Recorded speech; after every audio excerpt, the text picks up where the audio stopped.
Today we are living in what Time Magazine calls the age of anxiety. How do we help our kids navigate these crazy days and the tension and the anxiety and the angst that they feel within themselves? I can't wait for you to meet Dr. Beth Cunningham. Beth, thank you so much.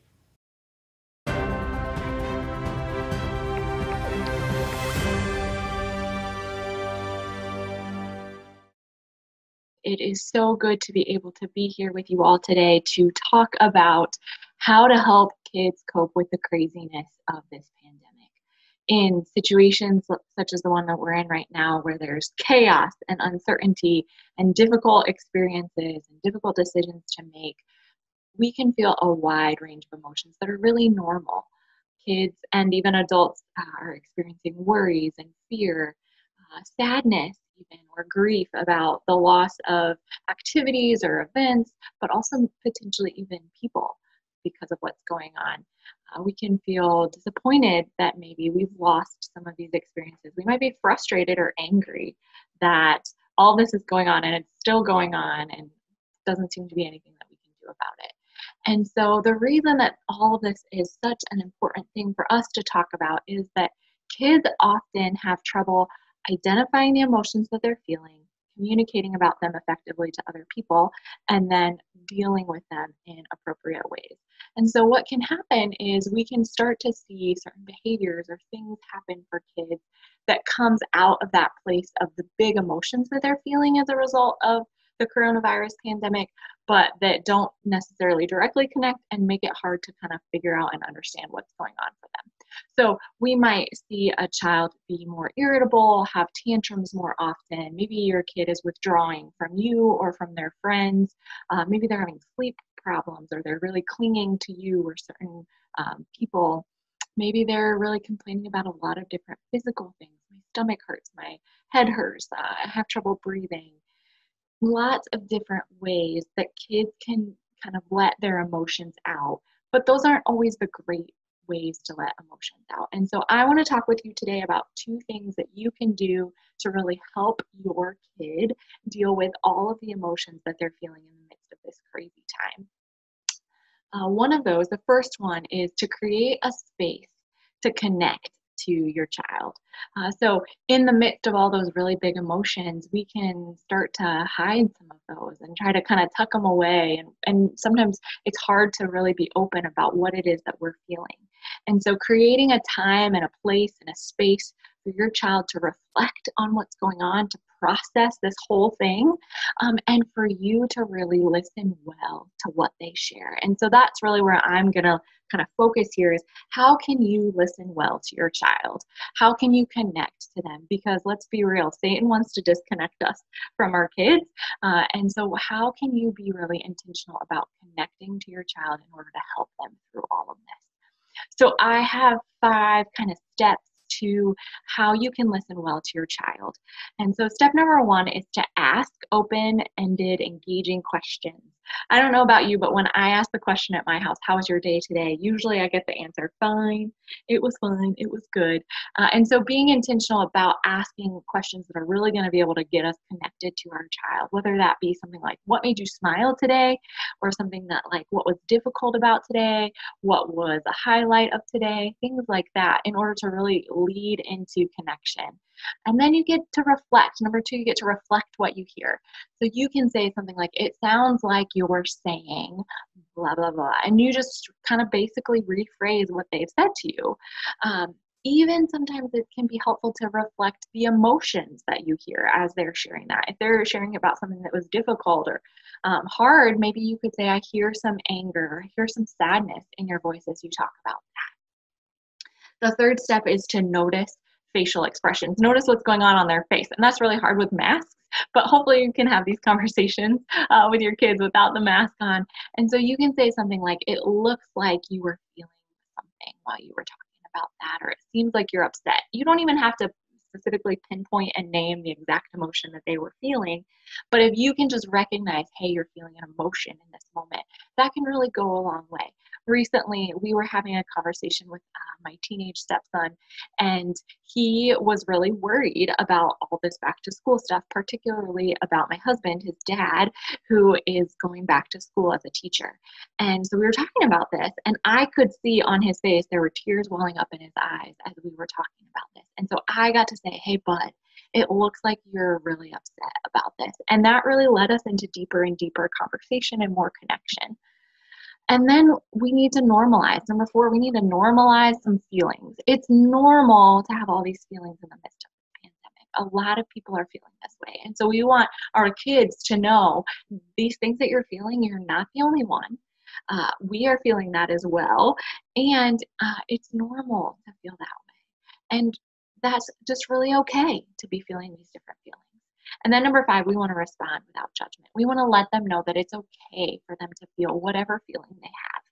And so even just saying that, it's okay to feel that way. So I got to say the other day to my stepson, it's okay to feel worried about dad going back to school and being a teacher. These kind of 5 steps, if you will, can really help us connect well in conversation and join together with our kids in the midst of this pandemic. And a couple other important caveats as we are thinking about having these conversations with our kids is we need to be careful to give developmentally appropriate information. All of the news that's out there, all of the information that's out there from social media posts, from news articles, from this or that, and all the information about the pandemic is not necessarily appropriate for a child of all ages. And so we need to be careful about what we are exposing our kids to. We need to be careful to not share too much information with them, but also to share enough information to help them feel like they're informed. So recently, for example, we had a conversation with our teenager about what is contact tracing and what does it mean to be in close contact with a person, so that he could then make better decisions and more comfortable decisions about how much interaction he wanted to be able to have with his peers. And that was really helpful for him to have that information. But does a 6-year-old need all that information? Probably not. And so we need to be really careful about what our kids are hearing, what they're consuming, what our adolescents are looking at on their phones or on their screens. And we can use things like social stories to talk with our kids about the pandemic. So even if you just Google COVID social story, you will find lots of different kind of short stories that are geared towards young kids to help them understand, what is this pandemic? What's going on? Why do I have to wear a mask? Why can't I see grandma and grandpa? And those different kinds of things. Sharing concerns about seeing other people, again, is something that we need to be careful with. Being careful about how much information we share so we don't overwhelm our kids is really important.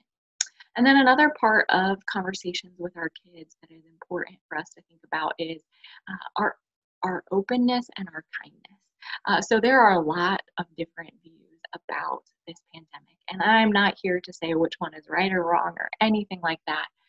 There are lots of different perspectives and decisions that families are making related to school, masks, social interactions, all sorts of things. Every family is having to make decisions about these things, and they are hard decisions to make. We have to take the information that we have in front of us and that pertains to us and our families individually and make the best decision that we can. And so remember, just like you're making the best decision you can in this time, so is everyone else. And being kind, even when you don't agree, even when maybe you feel like, well, it's so obvious that this is the way that it is, and someone else doesn't agree with you. We don't have to agree to be kind. And we don't have to agree to hold back judgment, because kids pick up on those things. And so we don't have to get into debates or things like that, but we can still be kind. And that's really important. I have heard it said, we're all in the same storm, but we're on different boats. Because, the old adage, we're all in the same boat here. We're all dealing with coronavirus, but we're actually all in the same storm. And some people have different kinds of boats. Some people have big yachts, not literally, but they have a big yacht that they're on. This whole storm isn't impacting them a whole lot. And there are some people who are in little tiny schooners. who are getting tossed around so much by this storm. And so remembering that we might be in the same storm with other people, but our circumstances and the decisions and the factors that go into our decisions are different across the board for all kinds of different families. And so we need to be careful about that. We need to be careful about our judgments because our kids pick up on them.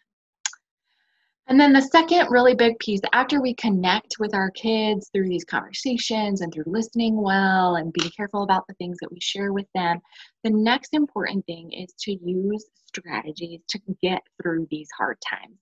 And I break up the strategies that I kind of think about into a couple different areas. And so there are strategies that we can use that are really just enjoyable activities, things we enjoy doing that we can do together as a family, do together with friends when we feel safe to do so. Things like watching movies, reading a book, just those fun things that help us feel better after we do them. So that's one area. Another area of strategies are activities or things that we can do just to calm us down. One simple thing is just deep breathing, that in through your nose, out through your nose or your mouth. Those deep breaths help relax our bodies, but sometimes we have to do other things too, like color or tighten all our muscles and relax all our muscles, things that help us relax.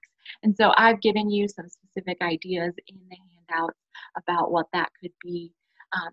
It's not an exhaustive list. It's not like these things on here are better than others, but they're different activities or strategies that you could use that could be in your toolbox. Not necessarily going to work for everyone, every single one of them. So you're going to have to find the ones that work for you. There are also high energy strategies. So some people really need that relaxation and that calming, whereas other people, in order to get through difficult times, they need high energy strategies. So they need things like going for a run, jumping jacks, those kinds of things. And so I've got some ideas on the handouts about what you could do as a high energy strategy.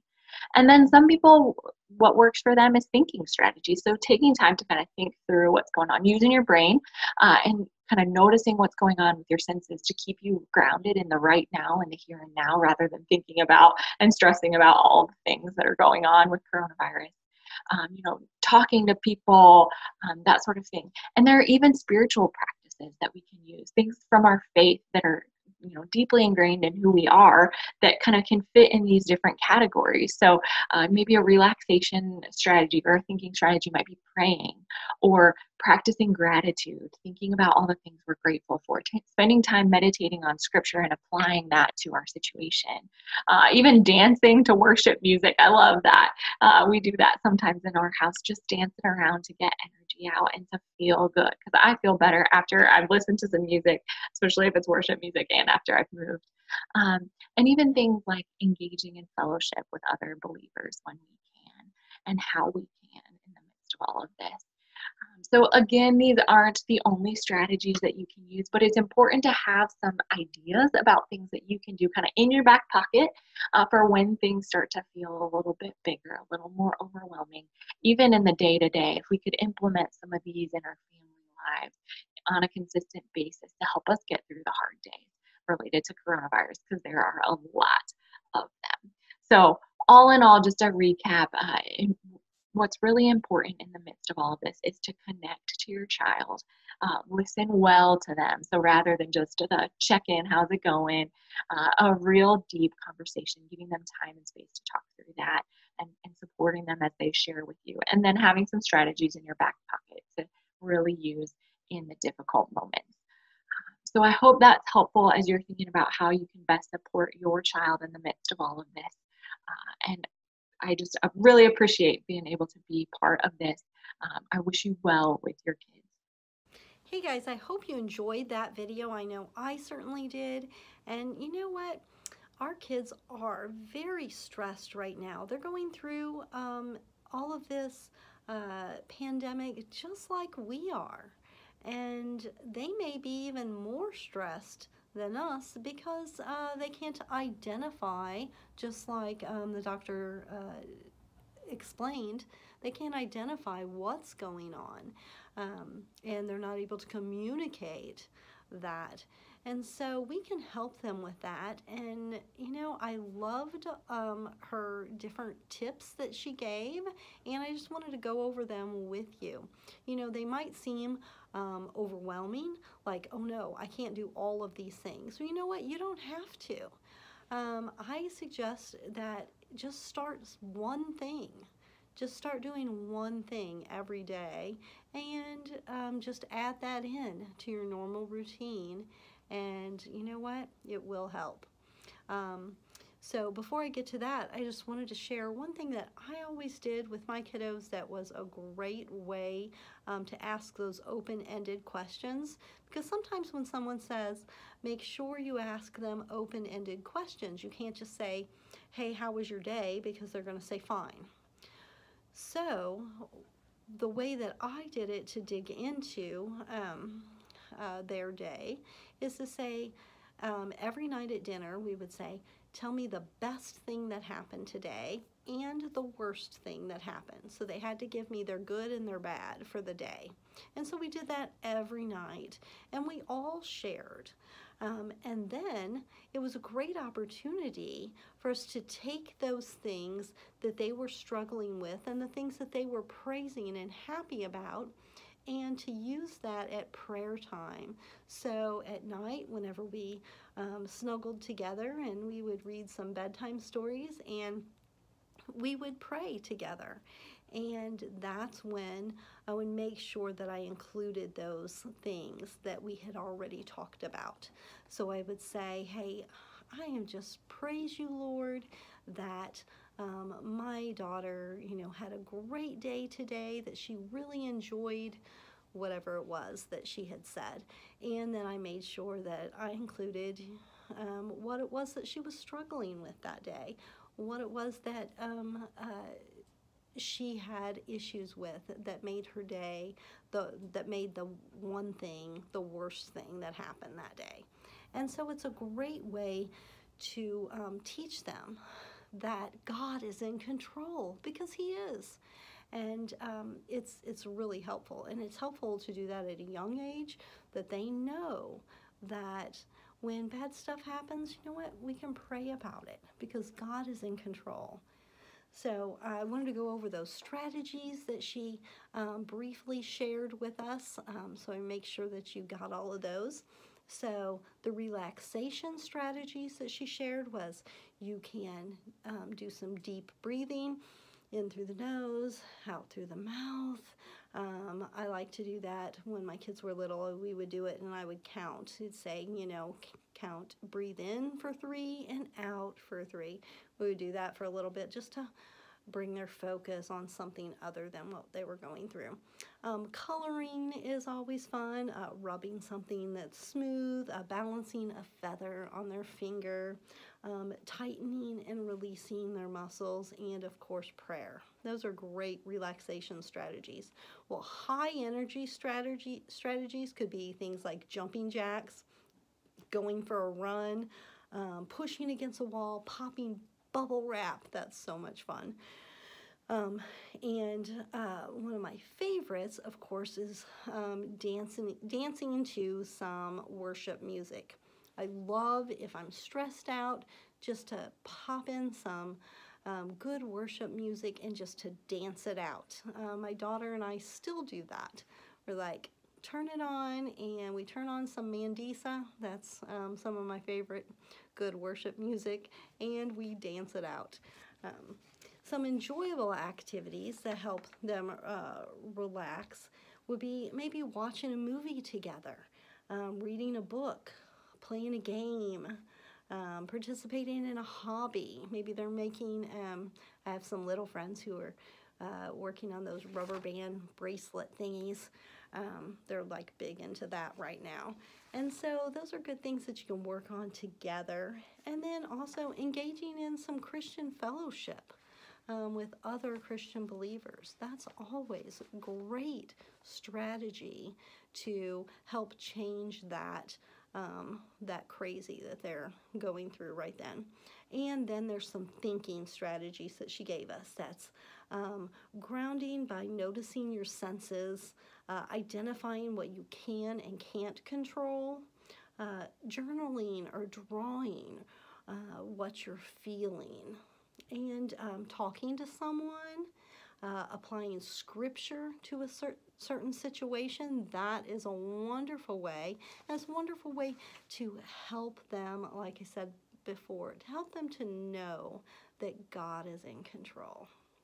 Well, I'm praying for you all, and I hope that you enjoyed this quick little video, and you don't want to miss next week's, because I'll give you a little hint.